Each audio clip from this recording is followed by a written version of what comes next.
Well, welcome again, folks, to Stephanie and Stephanie Talk Tunes, episode Woo! 2. Yeah. Rock and roll. You just heard our instrumental theme song. In my mind, I always have this one with lyrics in my head when we begin. That just goes, Stephanie and Stephanie Talk Tunes. Stephanie and Stephanie Talk Tunes. And that's probably just as well that we didn't commission something like that. Instead, that's catchy though. I like that stuff. A nice guitar riffy situation. So every time I see the title of our podcast, that's what goes through my head. But I think we've landed on a fun one, and I'm pretty excited for today. Yes, absolutely. Oh my gosh, I've been so excited about this all week, doing the research for this and the band. It's one of my favorite bands of all time. I'm a super fan. I'm not. Oh my gosh, I have so much to say. So yeah, let's go. We got a lot to talk about. I just wanted to, as a total aside, but knowing that you are our resident metalhead on the podcast, absolutely. Tried and true resident metalhead, wanted to ask you about a movie that I ended up coming across this weekend, this metal themed movie. And it's called awesome.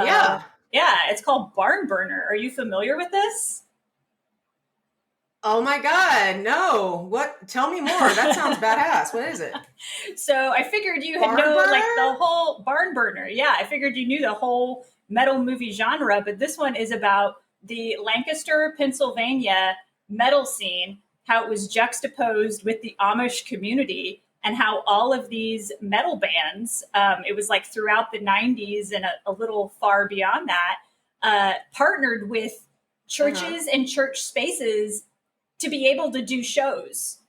And some of them started out, as religious metal bands, but segued from there. And it was just fascinating. These kids would stand in line from miles away for hours and hours. And it was a legit bona fide metal scene. So when I saw that, I thought, okay, Stephanie Peña knows something about this. I don't. I'm embarrassed. I mean, I do live in the metal capital of the world, San Antonio, Texas, but that's Lancaster. That's far away. So, I mean, we all know about Ozzy and the Alamo. I could talk about that all day.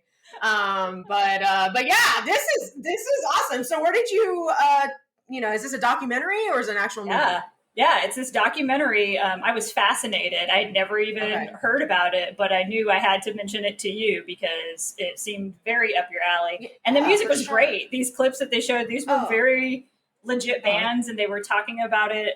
They were talking about the scene for the time in the way that kind of Please Kill Me did, the oral history, seminal punk rock book, of course. Yes. They were talking about it in the same way. They were going back, visiting these venues, whatever. And of course, that's not our topic for today, but relatedly, and just for listeners out there who might be interested in getting a good documentary, Barn Burner. Great one.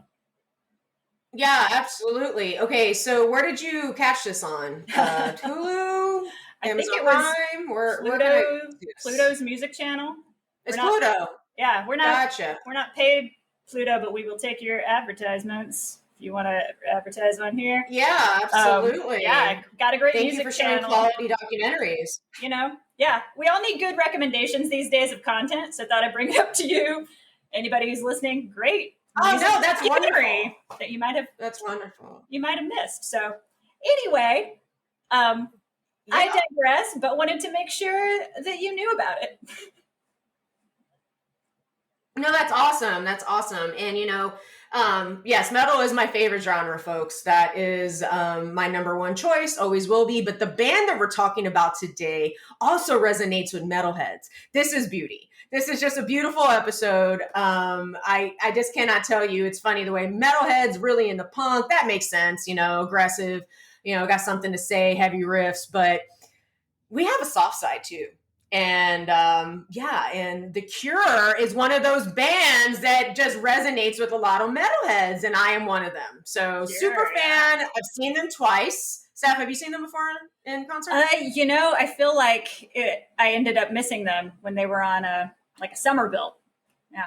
Oh no, because they played MSG. I saw them in 2016. That was one of my last shows in New York. Yeah. Why didn't you go with me? That's crazy. I don't know, actually. I'm actually very surprised. Like, who the heck? Yeah, why did you not go with me? Now I gotta rethink that. And I'm wearing that tour t-shirt, like, out. It could fucking have holes in it. I don't give a shit. I wear it every week. I have my poster. I saw my poster from that. First time I saw them, real quick, was in 2000 in Dallas. And it was August or July, so super hot. So I just want to give some major props to Robert Smith, because even in that Texas heat, homie was straight up in the all black and the white, white makeup and the red lipstick, looking, doing his part, looking his image in that heat. I was like, man, woo, props to you. But that's super sad you haven't been able to see The Cure, but it seems like they're not going anywhere. I mean, they are just as popular today as they were back in the late 70s. I do know that The Cure actually is on for those metalheads on the line. And if you're a Deftones fan, that's one of my favorite bands as well. Badass, I love you.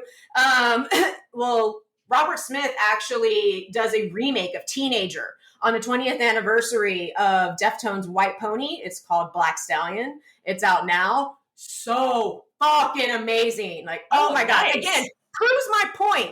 The metalheads have that tender spot for, the new wave. But yeah, so anyway, yeah, so, and that's some good knowledge right there. So check it out. Yeah, so let's thanks guys for joining in again. I hope you enjoyed episode 1. We had a lot of fun. A lot of fun. Yeah, so thanks for coming back. One thing I did want to touch base really quick, just on our overall tagline and our theme, because I mentioned that we're talking about songs you want to forget but love to remember. And let me just be clear on this. Every song that we're talking about on this podcast, we love. We love, appreciate, we are fans of these bands. We're not here to make fun of artist music whatsoever. These are folks. Yes. Exactly. Thank you, Stephanie. Yeah, absolutely. So what I just want to put a little bit of color and context to what I meant by that line. So, songs you want to forget. So like, maybe it's a song that you grew up with when you had like zits all over your face, your braces on. You don't want to think about that time in your life, or it's a song that you associate with a breakup, or it's like just something that is just like, man, I want to forget about that time, but you love it because it also brings, it's a give and take. So just wanted to make that clear. And, Steph and I are major music fans, and we have nothing but love for folks that, have this incredible talent that either none of us do, but and these things bring back so much nostalgia too. So you're right. It just takes you back to a time in your life and does it in a kind of visceral way. And, we acknowledge that and appreciate it. Because we're fans in that way. For sure. And if you haven't done so, folks, please make sure to follow us on all the socials. So we're on your TikTok, we're on your Instagram, your IG, your FB, your ABC, whatever you follow, we are on it. So check us out. And thank you so much for the support so far. And we're at Stephanie's Talk Tunes is our handle everywhere except Twitter, where that's too long, where we're just Stephanie's Talk. And you can find us. Oh, I didn't know that. Yeah. So you can find us everywhere else. We have some behind the scene little video clips that you'll be able to see. We're sharing there, and connect with us there just to share your thoughts. We want to hear them about maybe songs we should do, songs that resonate with you, or even what you thought about what we talked about during the episode. We want to know. Yeah, and if there's room for improvement, please come on. We're total amateurs. I don't care. Dish it. I'm all about constructive criticism. So there may be somebody on the line that has an established podcast is like, listen, lady, you could do this better. Please let me know. But neither ado, let's start talking about The Cure. All right. So, okay. So today we're going to talk about Just Like Heaven. And I'm probably hearing yes in the background and we're ready to go. But before we start talking about that fantastic song, let's give a little bit of historical, really cool facts. I've done a lot of research on this and learned a lot about a band that I've been loving for decades. So I want to start off by just talking about the fandom The Cure inspires in general. Cure fans are no joke. So I came across this article in Spin magazine, and it was from July of 1989, talking about a time when in 1987 they were touring Argentina and Brazil stadium tour, and some they sold out really quick, and the fans that didn't get tickets literally rioted on the streets. Holy fuck! Crap. Oh my God. Military officers, like it was a legit riot stuff. Can you believe that? That's insane. Talk about love. I could see it though. You know, it's a special breed, and I've seen the intense fandom. I have many fandoms myself, but the one this inspires, just like you had alluded to earlier, is pretty serious. It's a serious fandom. It's a serious fandom. Damn, man. Like, I can't even imagine. So Robert Smith is quoted in here just giving us a picture of the chaos inside the stadium. And in particular, it was in Argentina where an officer was set, in Brazil, an officer was literally set on fire. What the flying fuck? That is insane. Like, I mean, so the riot, so that intensity was happening on the streets, and it also carried into the stadium. And I just want to say, Mike, oh my gosh. I mean, wow. I will say, maybe we'll save this for another podcast, but I was at the Danzig riot at the Fun Fest back in 2011, I guess it was. Oh, wow. Yeah, we'll talk about that another time. So anyway, I do understand people getting cray. Music riots, music riots. Oh, my gosh. But let's talk about here in the US. So believe it or not, guys, they didn't get much airplay here, and they were known as a cult band.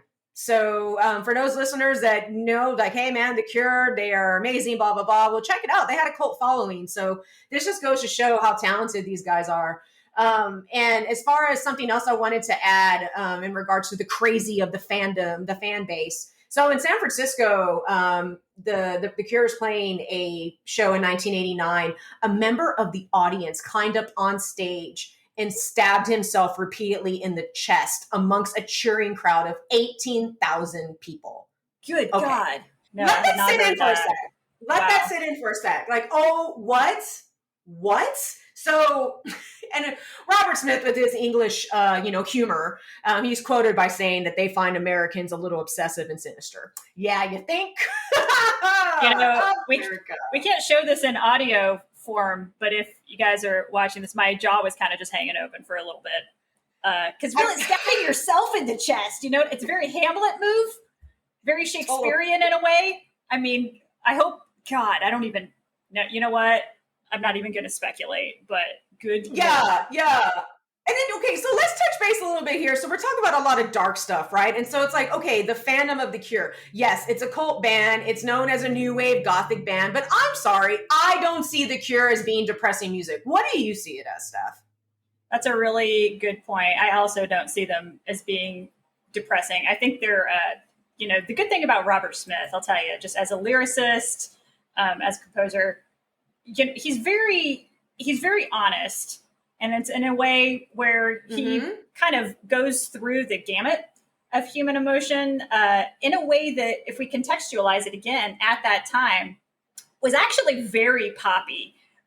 It was, in some ways, pop music around that time. It was very lightweight. And if you look at their trajectory of when they became popular and when they started, a lot of the top 40 was, meant to be, for lack of a better term, kind of confectionery. So I think they filled a niche that they knew. It's like, okay, but we're going to be real. Yes, we're gonna do songs that might seem, poppy, but take a look at the lyrics. They're actually pretty weighty, and that's what I've always appreciated about them. I've always been a fan, and I think my first kind of entree into them was probably 12 or 13, and I feel like that's maybe the era where people become a little obsessive about their music or figure out what they're into, or become very moved by music, kind of around that age where it's a moment of discovery. So that's my take. Yeah, no, absolutely. And just to go more on that, it's like when I hear the music, I mean, Robert Smith's guitar and of course the band in itself, it sounds like I'm in the sea, like it's tropical, like it's just fun and airless and makes me happy. It's mystical. And yes, not gonna lie, there are some serious songs, but this is how I see it, man. It's like, I don't give a fuck who you listen to. Some artist, band, whatever, group, rapper, choir member, I don't care. whoever you listen to that's an artist has a sad song, has a ballad. And so I think The Cure has a mix of, you know, those weighty songs, and then it has those light and airy songs. So I just wanted to make that because it's funny because you hear like, oh, I like The Cure. Oh, you got to be totally like depressed and a sad person. No, bro, don't diss. You don't know.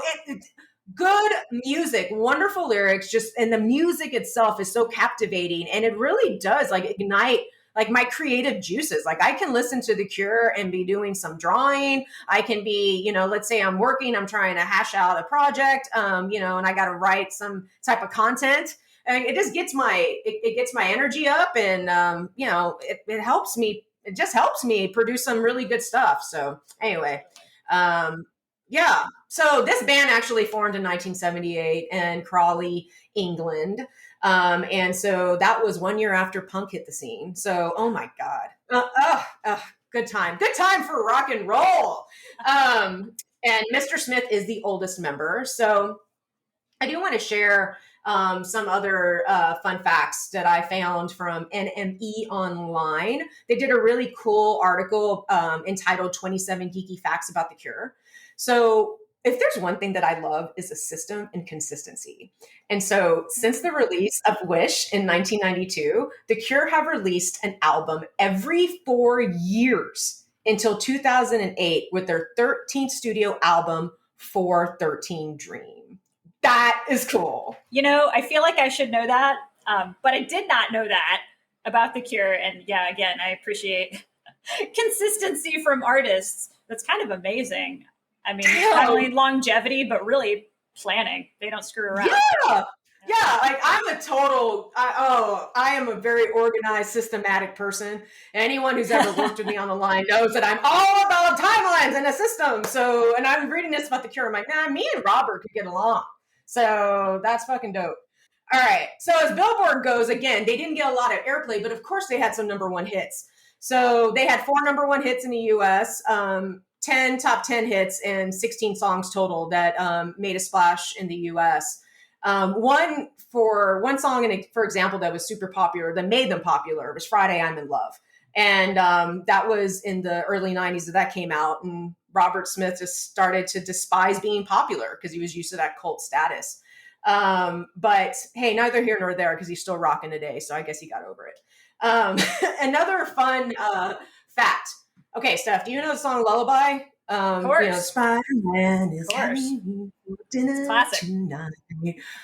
Okay, check this out.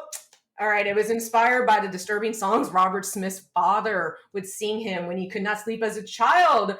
He would always make them up. This is per Robert. This is him quoting that there was always a horrible ending. They would be something like, sleep now, pretty baby, or you won't wake up at all.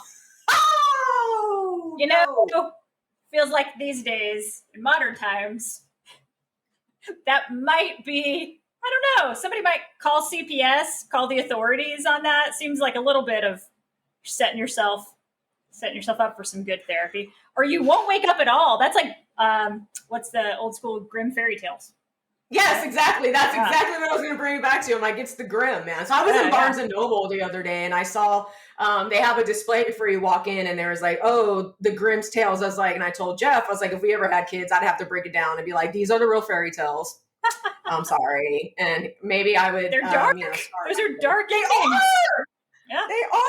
They are, but it's like, I couldn't lie to our kid if we had one. But anyway, that's nuts. I could not imagine my dad or my mom laying over me trying to get me to go to bed, because I'm telling you, I had a hard time going to sleep. Vivid imagination as a child, watched too much horror movies. But if they top that shit off with a crazy lullaby, air quotes, yeah, no kidding, saying I would never go to sleep. Oh my God. It's crazy. Oh my God. So yeah, I guess Robert Smith's daddy did a number on him, and I'm pretty sure, obviously, had an effect on his music. Again, so another fun fact. Okay, I'm going to talk about this, guys. I'm sure a lot of folks listening right now, their favorite album is probably 1989's Disintegration. That's probably my favorite of theirs. Is it? Theirs. Yeah. It's good. Is it? Okay. Mine is honestly, it's Kiss Me, Kiss Me, Kiss Me. Yeah.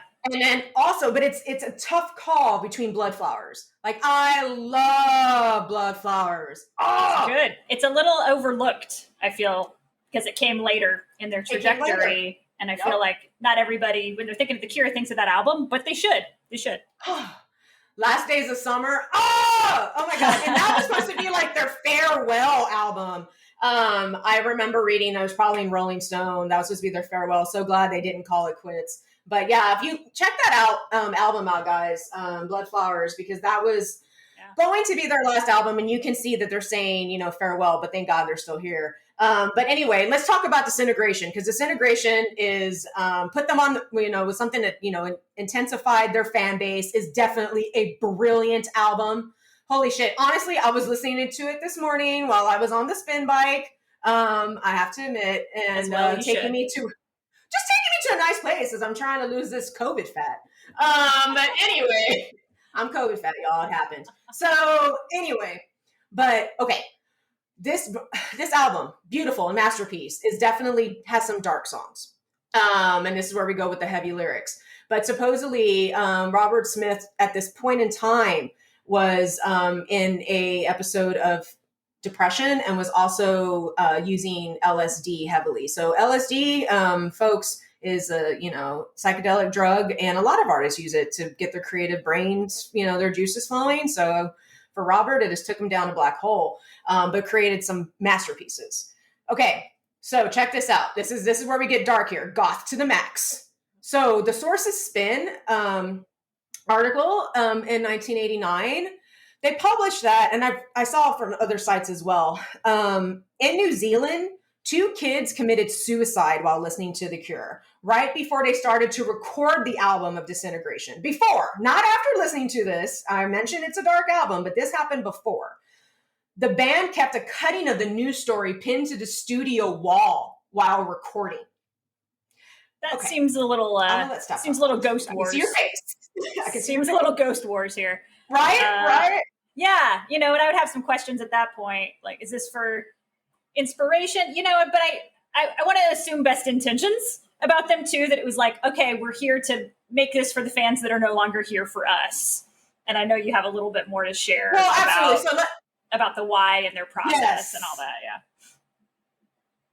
Right. So I did some more reading there, but I definitely wanted to get your take on that before I put a little bit more context to it. So at the time, the albums that The Cure had out were the poppy albums, were the fun. Here's like, Robert Smith talking about, we wrote that album and we were drinking wine in Greece and having a good time. So Disintegration was the first album to where they went into the darker phase. And so they took no light to it. It was basically like, come on, please spare me. I wear all black. And so these kids, you got to be depressed again, going into that, stupid stereotype. So God bless those kids that, passed away, by suicide, but it definitely had nothing to do with The Cure. It just was what it was, right? Aside from that, so this album was a perfectionist album. Robert Smith didn't talk during the recording. He would pass notes. Okay, guys, he would not talk during the recording. He would pass notes. What the fuck? I hear that, and I think method acting. I think Marlon Brando. I think we're gonna stay in character. Even Jim Carrey was known for this, right? When he did Man on the Moon, he was known for, I'm not gonna come out of character, mofos. I'm continuing to act like this, and I feel like this is the music equivalent of doing that. To be like, nope, I'm staying character as Robert Smith, and I imagine the character of Robert Smith might take over for him at some times because, he created this larger than life character around The Cure. So the fact that he's sitting there, and I can imagine it too, in the studio, passing notes, staying in character, maybe preserving his energy. I appreciate that, Mr. Smith. I do. Yeah, absolutely. And then I totally get it. It came, I'm like, okay, well, this was an album he wanted to do and he wanted to make it perfect at 30. I understand that. I just hit a milestone birthday at 40. I get it. The day before I hit 30, I ran my first half marathon. I understand wanting to make like something really big happen before a milestone birthday. So hats off to Robert, because god damn, this album is the shit. It's so good. So, love it. And my last thing I want to talk about, just fun facts again, I mentioned about fandom. So Robert Smith was used to being a cult band, and it always made me think when I would see him live, I'm like, man, don't they get tired of like singing Friday I'm in Love or even Just Like Heaven? Because those are the songs that you will hear on the radio every now and then. And there was a moment in time where he started to get mad about it, and but neither here nor there. They're still going to play it, guys. Just for those folks that haven't seen The Cure live, they will play your favorite songs. So let's kind of segue into now Just Like Heaven, because this is a popular song. Love this song. When I hear this song, it instantly puts me in a good mood. And when I did my first little, when I started to do some research on it, I found out that Robert Smith wrote it about a sea trip with his then girlfriend, who's now his wife. How romantic is that? It's kind of adorable. That is so cute. It's really kind of cute. So Robert, oh my God, wearing his heart on his sleeve. Okay, so let's talk about the opening line. So as we all know, it's show me, show me, show me how you do that trick. It's in reference. We are dancing, guys. I'm guys dancing can't see right it. now. We're dancing right now. We're dancing right now. I just got instantly more happy. My Garmin, my heart rate just went up just singing that. Of course it did. And Robert Smith would love that. Let's not lie. Yeah. Oh, good shit. So that awesome opening, that's actually in reference to Smith's early childhood of his hobby of magic. He was a magician. That makes me happy. That's so cool. That's so cool. Yeah, Steph, I know you like Houdini. Well, my dad does. Yes, your father. Yes, your father likes Houdini. Yes, yes. Hi, Dad. Hi, Mr. Myers. I love that you love Houdini. It's awesome. So, oh my gosh. And this came from a source from Far Out Magazine. They quoted that, and I was like, oh, thank you for sharing that. It's super cool. So, also, Smith took, as a musician, he took great joy in his friends marveling at his basic magic tricks, and clearly sought similarly sentiment when he stared astounded at the song's central figure, his wife, Mary. So this song is about Mary. This is a love song, y'all. Oh my gosh. So very cute. Really awesome. Awesome. But one thing, let me pause real quick. This is a fun fact about the song. And Stephanie, have you heard the song Another Girl, Another Planet by the Only Ones? I think I have on a compilation, actually. Yeah. Well, lady, it sounds so similar to Just Like that Heaven. Actually structurally makes sense. Yeah, totally. Yeah. And Robert Smith in Far Out Magazine referenced this as well. He didn't realize it at the time. And I never heard the song. The song came out in the mid-'70s, and it's a really great song. But yeah, it does have some similarity to, again, the song is Another Girl, Another Planet. For those, check that song out who want to. It's by the Only Ones. And so that's some fun fact around that. And also, just that song itself, it's one of the forgotten songs of the decade, but, definitely is certainly well worth revisiting per Smith. He says the main difference is that as the song progressed, he introduced some different chord changes, which gave it that slightly melancholic feeling. Melancholy. There he goes. Melancholic. So I like that. Okay. So. Well, that's super cute. I love this song. As a little bit of an aside, but related, when you were talking about Friday I'm in Love, for those of you who don't know, there's an amazing breakfast spot in Portland called Fried Egg I'm in Love. Peña's mouth is open right now, guys. It's amazing, and it's funny to watch people walk up and either giggle at the name or just have no idea what this is. But anyway, right. It was a great egg sandwich, and clearly the owners were Cure fans. So just a little bit of an aside on their two probably most popular songs would be Friday I'm in Love and then Just Like Heaven, which we're talking about during the episode. Oh my God. But I digress.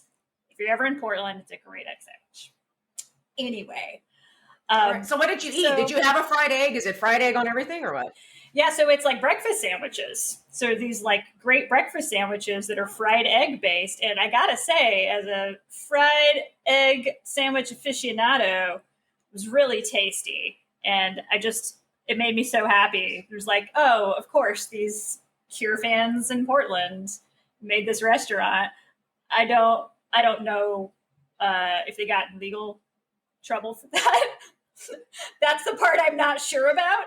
Seems like there's a little borrowing at play. I don't know. But I'm shouting it out. I'm not criticizing them in any way. Shouting that place out just for your maybe your Cure breakfast needs listeners out there. I think I have the fried egg I'm in love sticker on my fridge still because it's like kind of amazing. Anyway, I digress. That's awesome. I love it. Stephanie, thank you for all of this amazing info about not only the Cure in background, but the song we're here to talk about today, Just Like Heaven. This is amazing things that I don't think everybody knows is listening. Certainly I learned some things. And it takes me back. Well, I'm glad I could teach you. It was, I love fun facts. Take this back to trivia night whenever the heck that opens up again. And it's it's a great freaking song. And it just makes me think about our story related to this kind of amazing song. So again, Stephanie and I lived in New York at the same time for many years, and we saw a lot and we did a lot, and it was a great time. And we often would seek out where's the good dance places? Where are the clubs that are not these sceney, crazy clubs, but are a good time? And we had gone in Austin together before, finding those like 80s industrial nights. They were really fun. And I feel like we both kind of have a nose for finding those places, right? And so, you know, right. And it's good times. And I think about this too, now that there's not really a dance club scene with COVID. Hopefully that's going to come back soon. But I think about this one night. Gosh, I hope so. I think it's on its way. I have some thoughts on that, but I do think we're going to get back. Yeah, exactly. We're going to get back to it. But we found this place. Yeah. We're going to get vaxxed.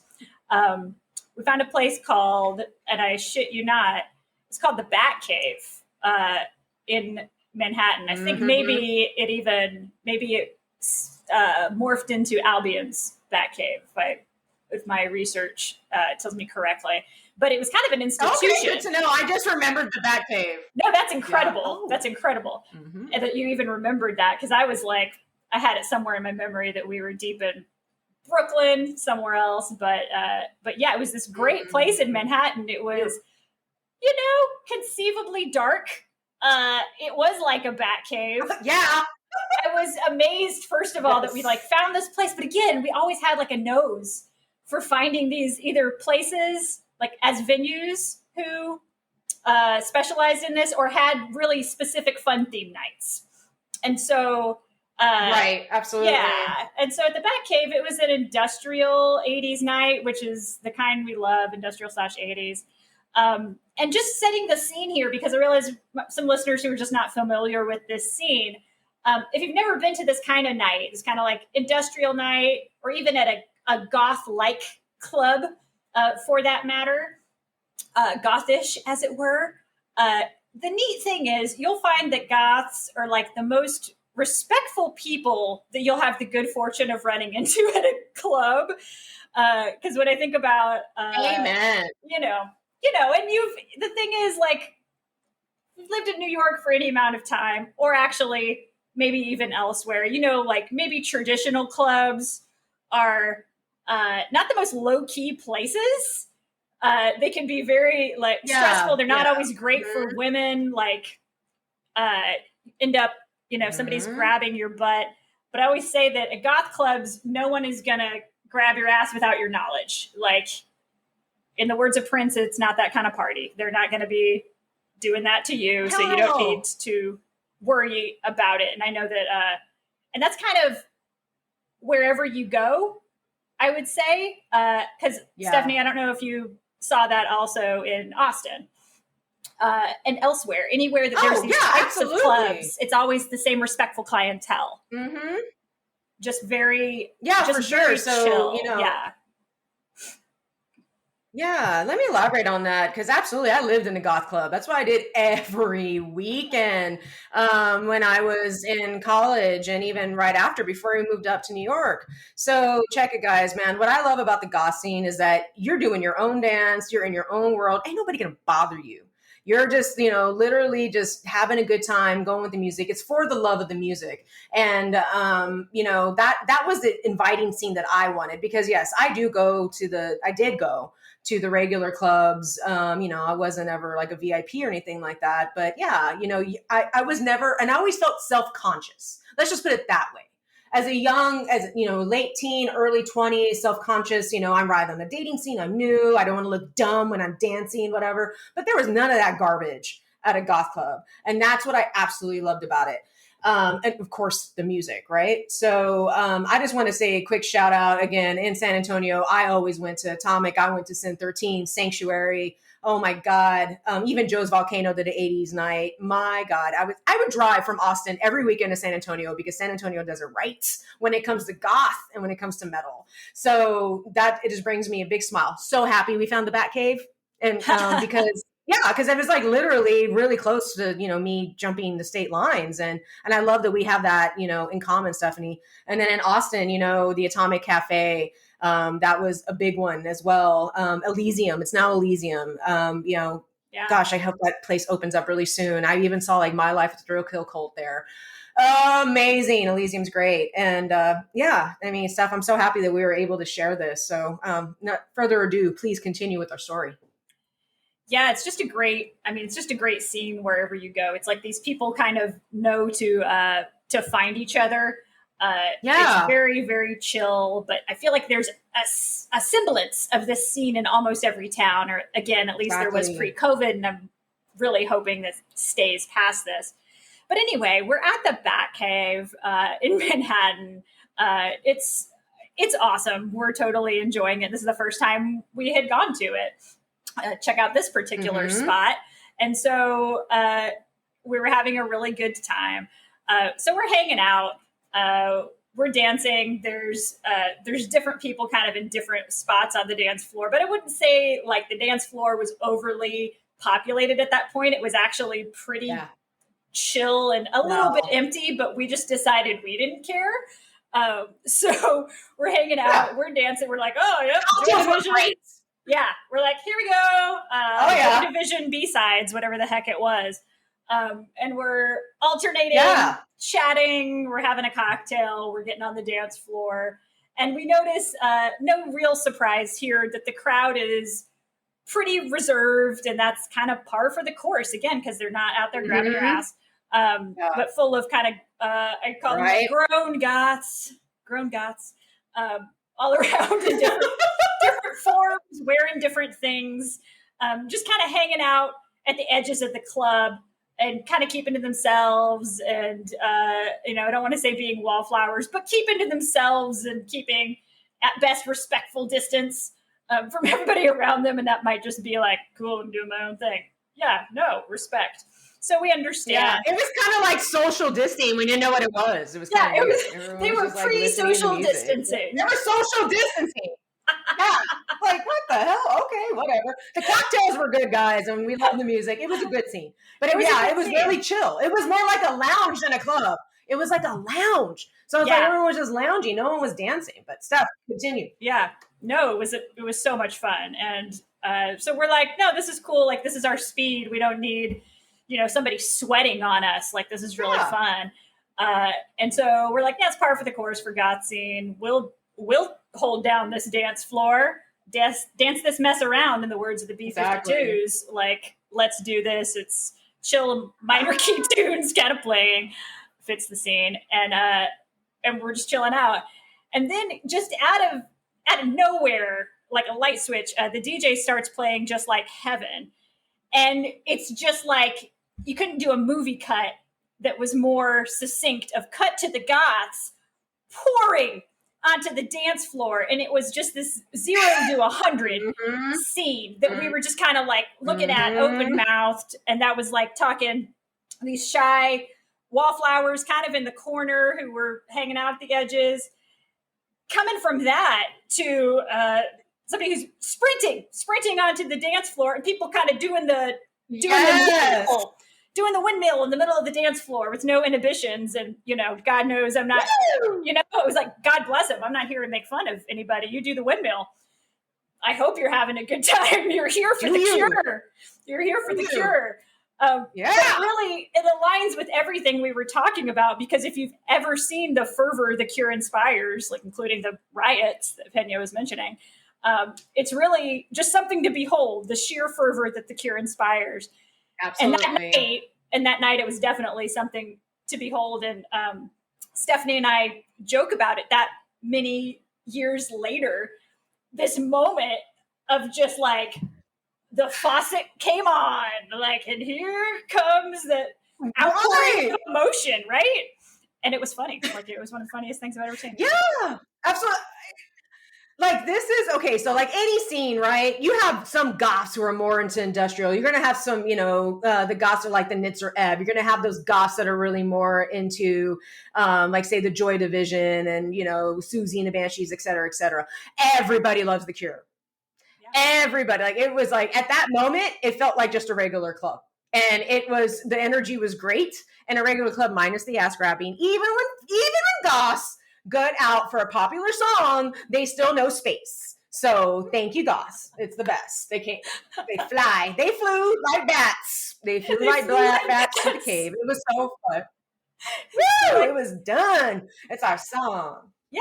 Flew like bats down to the dance floor, and it was hilarious to watch, and I'll kind of never forget it. And it's just one of those moments. It's like, yeah, that's its own story. And really it was its own time. And really the club scene when we lived there in New York too, for folks who are interested or folks who lived it, I feel like, and you'd probably agree with me, Stephanie, that it was kind of this special moment in time and kind of a singular moment in time, somewhere post 2000, shall we say. And again, when we're talking about the club scene, in New York, that we're not talking about meatpacking, district club scene. Nah, we're not trying to hang out with P. Diddy. It wasn't any of that. We're not talking about trying to open up for stall. No, I ain't trying to do all that shit. Yeah, that's a different club scene, and it's frankly a little basic, and it's not my scene, and it's, to be honest, usually filled with posers. When I had gone. So not my scene, but I feel like had a real talent for figuring out these different places and figuring out where we wanted to be. And, the club scene, I think around that time, we had found these pockets that were just really centered around catering to folks who wanted something a little bit different. And that was, I'd say that level of the scene was mostly centered around East Village. In Brooklyn, there were some pockets of that. And it really just makes us think, too, as Stephanie and I were talking about this pre-episode, what is lost with COVID and these small businesses, especially clubs, who were just, it's not like restaurants exactly where you can space people out in a way that's organic or in a way that makes sense. And I'd say venues, clubs, concert venues that are indoors, those places have really had the most to lose with all of this. And we've seen so many closures, and we saw the recent closure of I would say one of our favorites, Stephanie, if that's not too much of an overreach. No, this is my favorite. No, you're on it, Myers. This one's my favorite. Same. Oh my gosh. It breaks my heart to even say it, but as of April in this month, literally, Pyramid in the East Village closed, which was just this institution on Avenue A. It opened in 1979. It was kind of known as this CBGB adjacent scene. And it was originally, as I learned, a dive bar that was I learned from an Eater article frequented by old Polish men who would come in for their 50-cent shots at 9 a.m, which was like a fascinating thing. Oh, goodness, I didn't know that. Oh, yeah, fascinating thing to learn. And I just thought to Stephanie about these classic old man bars that we'd gone to in New York. Yeah. Oh, New York's full of them. Oh my gosh, yes. They were really, had that vibe. Working class folks who ended their shift and were taking a drink at 8 a.m. on a Tuesday as you walk by to the gym. No shade on these places because I hope all of them survive after the pandemic. But Pyramid was started out that way, but morphed into quickly this club that everybody, is very beloved. RuPaul's first show was there. Found out that allegedly the first New York. Awesome. Yeah, right. Allegedly the first New York shows for Red Hot Chili Peppers and Nirvana took place there, which is again, not something I knew. And I wasn't able to cross source that, but apparently that's Pyramid's been telling folks about that for years, which and RIP. Holy, I just got chills. Right? No, I kind of did too. RIP Cobain. Oh my gosh. We just celebrated a sad anniversary with him. So yes, we did. Thinking about everything that's happened in this club, and I know this was a big favorite venue of Stephanie and I, and it was just, if we talk about the Batcave or that kind of scene being this club of acceptance, it was the same thing. There was no pretension. It was very throwback, 80s focused, industrial nights. And thinking about God, the Pyramid is done after all these years. What does it kind of mean for these spaces that are accepting folks from all communities? And what does it mean to kind of not have those spaces anymore? Yeah, that's super important. Yeah, so the Pyramid, when I first went there and moved to New York, I'm like, man, I needed to find a place again. I'm a goth goer, I'm not into mainstream crap. And I'm like, man, I need to relieve some energy. I want to dance. And when we found this place, I was like, oh my God, I'm at home. Immediately, just at home. And you have people from all walks of life. You don't have to be dressed in all black and look goth per se. Just go wherever the hell you have on and have a good time. And I will say, just to kind of allude back to The Cure, the first thing that I noticed when I ordered my first drink at the bar was a painting of Robert Smith behind the bar. Come on. So happy. That's going to show you. Right? How that cool. Makes me how cool. So happy. Yes. I mean, oh my God. That was the first thing I noticed when I got my first drink. And the Pyramid was very small. And see here, Stephanie, that Red Hot Chili Peppers, Nirvana, RuPaul did their first shows there. Damn, how intimate. It was probably max capacity of 200. It's a tiny venue. I mean, if that, I don't know. Yeah, it's not big at all, but super sad. It's just, my gosh. And go ahead, please. Okay, no, I don't want to interrupt your thought. We'll edit this out later. Guys, you'll never hear it. Oh, no. I'm just crushed. I'm really crushed because, with bands and, in particular, the music of The Cure, I have my nieces, my nephews, folks that are much younger than me, love The Cure. Where are they going to go to dance to this music? They're mega fans just like me. I had no influence. Okay. I had no influence. Just saying that. But, but honestly, I mean, this music is carrying generations, and where the hell are we going to go to hang out and lounge? I mean, there's still some places in San Antonio, but if you live in a city like New York, with everything becoming Starbucks on the corner and everything just becoming basic. Yeah. And I'm so sad. I haven't been to the city in a minute, and I'm just without the Pyramid being there. Damn, man. It just it doesn't feel right. I mean, I'm going to go Lower East Side. What the hell am I going to do? I ain't trying to go to Starbucks. So I'm like, I don't know. They're like, do you want to go to this great venue? Because now we have a bank. I'm like, oh, that's really exciting. Have that era. No. They have another nail salon. Fuck your nail salon. Bring back the Pyramid. So whatever, man. But to your point, so corporate.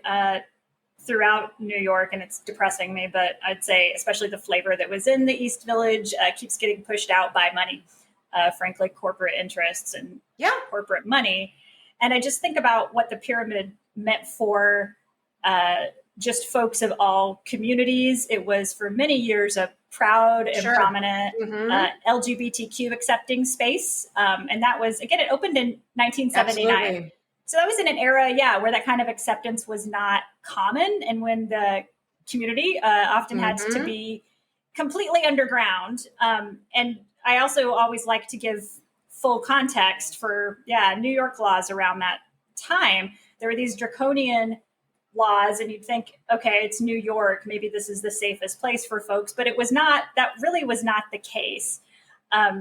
So these laws were enforced in all these kinds of spaces, clubs, and even bars that were literally catering towards LGBTQ people. Really came down on trans people. It included the infamous law around 3 pieces of the sex you were assigned at birth attire. You need to be wearing these 3 pieces in the 70s in New York. And folks were prosecuted for this. And trans people were literally arrested for existing around that time. So I always just bring this back to larger context and give credit to folks, trans women of color, Marsha P. Johnson, Sylvia Riviera, who in this East Village context of that time put their lives on the line. They were prominent fixtures in East and West Village, and they fought for rights of everyone when violence was regularly committed against them, including, unfortunately, state-sponsored violence, which we're still seeing today. So I think about how them and others might have had this home in the pyramid early on, and just not having this space anymore for things like that. And so when I think about that, I think about a little bit of an end of an era. So I don't know how you feel about it, but that's kind of how I'm feeling. Yeah, no, I'm with you on that. It's gosh, I have chills right now. There really are no words other than it's sad. And hopefully, our generation, new generation, something else will come up, because we need places like this where you just feel like you belong. And no matter what walk of life, and it's so important. And especially as we're coming out of this pandemic, I hope that another venue opens up really quick in New York. So it has to happen. It really does. Yeah, and there was, there's a couple others that stand out to me during that time. Just like the Limelight venue, which was known for the motherfucker party, which was held every long weekend, 2007. But in terms of like, hey, this is a very radical acceptance scene. I think about Don Hills on Greenwich Street, did underground dance parties, including the Bowie Ball, glam rock dance parties. But just calling those out because they were also these scenes, radical acceptance in the club scene. And it was just very come as you are. Nobody's turned away the door for not wearing the right Manolos that night or whatever it is. So I guess I just, it puts me in this mindset, of what is going to become of the club scene, particularly the New York club scene, but just in general. What is that really going to look like after the pandemic? And where will folks have these spaces to gather who are looking for something different and are looking for a sense of community, is what I kind of keep thinking about. Yeah, maybe it's just going to have to go old school and do the house party again. House parties are going to be a thing, and then you get a lot of brilliant minds together, and, maybe, businesses will happen. I do want to touch base really quickly on the Limelight, because the Limelight was a church, y'all. How awesome was that? It was a former church. Limelight, if you guys remember, was, those parties were ran by Michael Alig. And he did, he's the focus of Party Monster. And some crazy things went down there, and I'm just going to leave it at that. So leave that little nugget. Look up Party Monster. Look up Michael Alig. Check it out because we can talk about a whole nother episode about that. But Limelight did change into the Avalon, and I think now it's a flea market. No. Anyway, so I'm like, I find we're getting depressed. Oh my God. Okay, no more depressing stuff. Okay, listen, out of all this, it's okay because we're still here. We love the music. We still have the cure to dance to. Let's get vaccinated. Let's get back on the dance floor. Let's make it happen. I know that I'll make it happen. Hell, I'll find some type of empty venue. I'll just dance on the street. I don't give a shit. Let's bring it back. So thanks guys for definitely listening to us again and hearing about our stories. And thank you, Robert Smith, for existing. Thank you. Oh my God. Yes. Yeah, absolutely. So like now I feel a little somber. So I'm gonna go listen to Just Like Heaven because that song immediately puts me in a good mood. So guys, yeah, absolutely. All right, guys, get vaccinated and we'll see you on the dance floor very soon. Until next time, make sure to follow us on the socials. Give us your feedback, suggestions for future songs. We're all ears. We love you. Bye.